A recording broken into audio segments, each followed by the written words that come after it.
This plan is available on GageWellTraining.com, and I am going to be showing you how I train for my body type.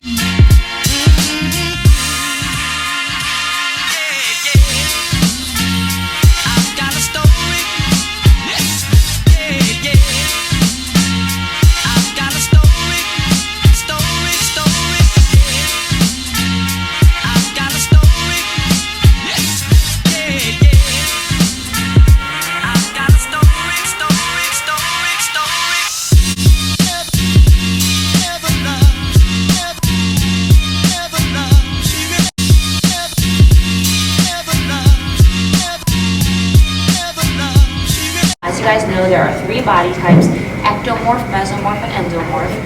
Mesomorphs, like myself, we tend to gain weight pretty evenly, and we tend to lose weight pretty evenly. I'm going to show you the style of training that I do, so if you're an ectomorph or endomorph, don't worry, I got you covered in the next video. So let's get started.